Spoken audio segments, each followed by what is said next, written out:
Raj TV viewers எல்லாருக்கும் வணக்கம் and welcome to our show சரித்திர நாயகன் சிவாஜி கணேசன். இந்த நிகழ்ச்சியில் சிவாஜி அவர்களுடைய ஃபிலிம் கெரியரில் நடந்த பல இன்ட்ரெஸ்டிங்கான விஷயங்களை நம்ம பார்த்துக்கிட்டு இருக்கோம். அந்த வரிசையில் இன்னைக்கு எபிசோட்லையும் பல சுவாரஸ்யமான அப்டேட்ஸ் உங்களுக்காக காத்துக்கிட்டு இருக்கு. வாங்க நிகழ்ச்சிக்குள்ளே போகலாம்.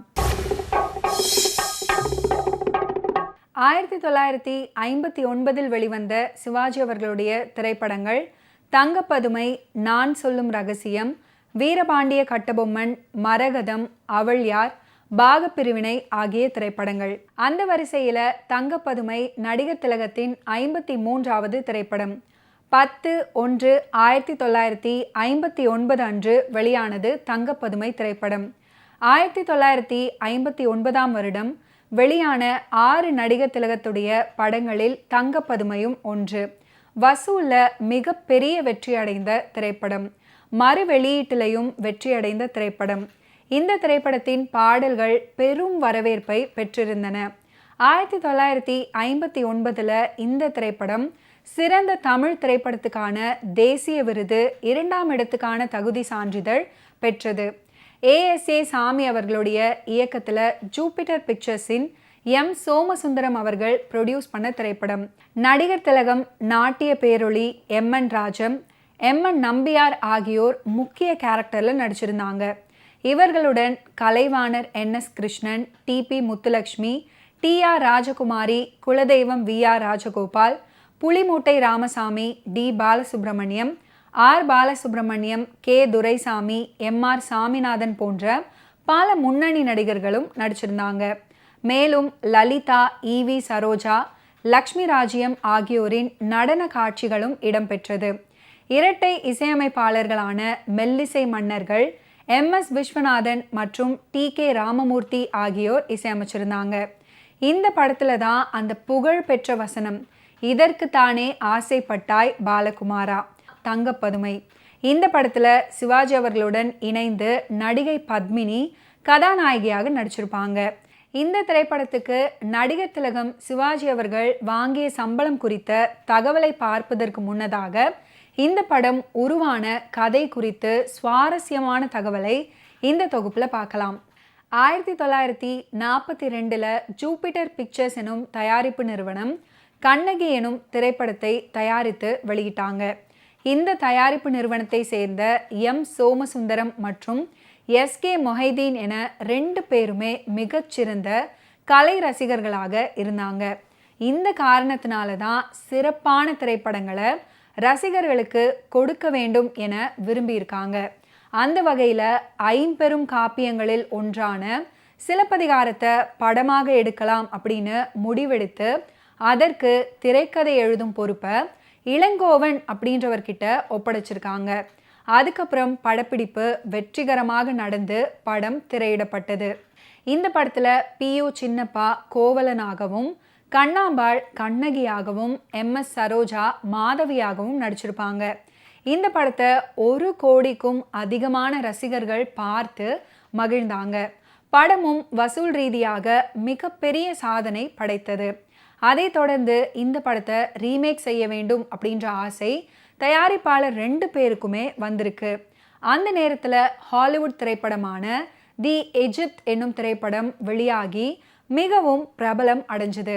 இந்த படத்தின் கதையின் மூலம் கிடைத்த சில அனுபவங்களை வைத்து ராமநாதனும் AS சாமியும் இணைந்து தங்கப்பதுமை அப்படின்ற கதையை உருவாக்கி வச்சிருக்கிறாங்க. தங்கப்பதுமை படத்தின் கதையும் தயாரிப்பாளர்கள் மனதில் வைத்திருந்த கண்ணகி படத்தின் ரீமேக் கதையும் சில இடங்களில் ஒத்துப்போகும் விதத்தில் அமைஞ்சிருந்தது. அதுக்கப்புறம் தயாரிப்பாளர்கள் கண்ணகி படத்தின் ரீமேக்காக தங்கப்பதுமை படத்தை எடுக்க முடிவு பண்ணியிருக்கிறாங்க. அதுக்கப்புறம் இந்த திரைப்படம் படமாக எடுக்கப்பட்டது. கோவலனாக சிவாஜி அவர்களும், கண்ணகியாக நடிகை பத்மினி அவர்களும் நடிச்சிருப்பாங்க.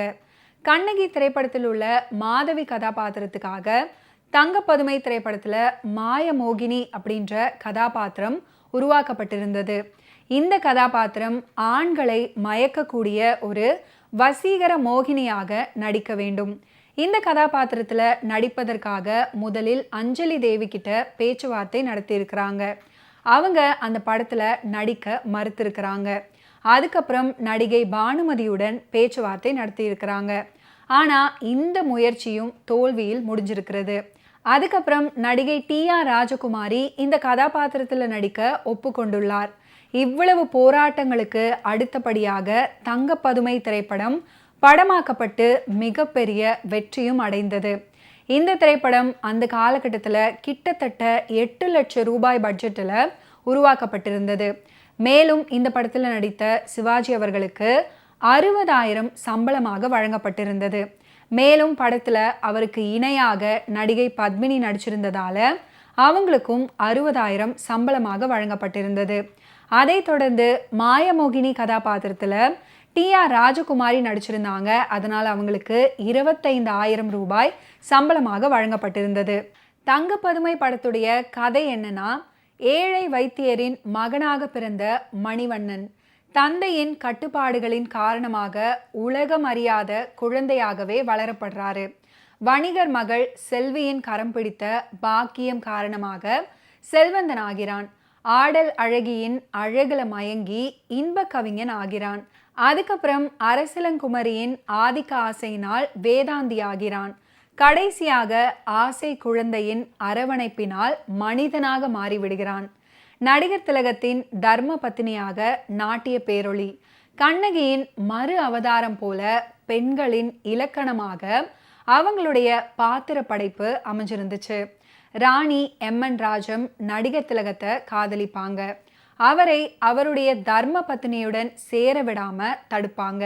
நடிகர் திலகத்தின் கண்களை குருடாக்கும் அளவுக்கு ராணி ராஜம் நடந்து கொள்வாங்க. கடைசியில் தங்கப்பதுமை போன்ற கடவுள் சிவனின் பத்தினியிடம் நாட்டிய பேரொளி நடனத்துடன் வேண்டிக் கொள்வர்.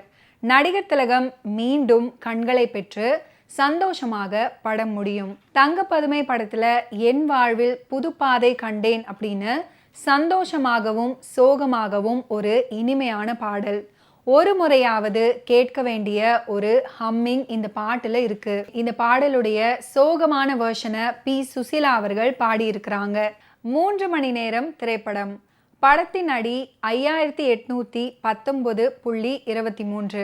வைத்தியர் மகன் மணிவண்ணனாக வரும் சிவாஜி கணேசன் அவர்களுடைய நடிப்பு ஆரம்பம் முதல் கடைசி வரையில் விறுவிறுப்புடன் நன்றாக அமைஞ்சிருக்கும்.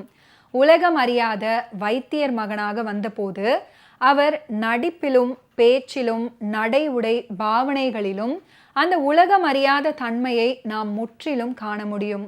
செல்வியை கண்டதும் மணிவண்ணனின் முகம் போன போக்கு மனசுல பதிஞ்சுவிடும். செல்வியும் மணிவண்ணனும் ஒருவர் உள்ளத்தை ஒருவர் புரிந்து கொள்ளும் காட்சி மிகவும் சுருக்கமாகவும் சுவாரஸ்யமாகவும் நதிக்கரை காட்சியில் நடக்கும். கபாலபுரத்து இளவரசி ராஜவதனாவினால் கொலை குற்றம் சுமத்தப்பட்டு கண்களையும் இழந்து விடுகிறான் மணிவண்ணன். அந்த காட்சிகளில் சிவாஜி கணேசன் அவர்களின் நடிப்பு மெய்சிலிருக்க வைக்கும். ஓகே வியூவர்ஸ், இன்னைக்கு நிகழ்ச்சியில் நடிகர் திலகம் சிவாஜி கணேசன் அவர்களுடைய ஃபிலிம் கெரியரில் நடந்த பல இன்ட்ரெஸ்டிங்கான விஷயங்களை நீங்கள் பார்த்து தெரிஞ்சிருப்பீங்க. மீண்டும் அடுத்தடுத்த எபிசோட்ஸில் சந்திப்போம். நன்றி, வணக்கம்.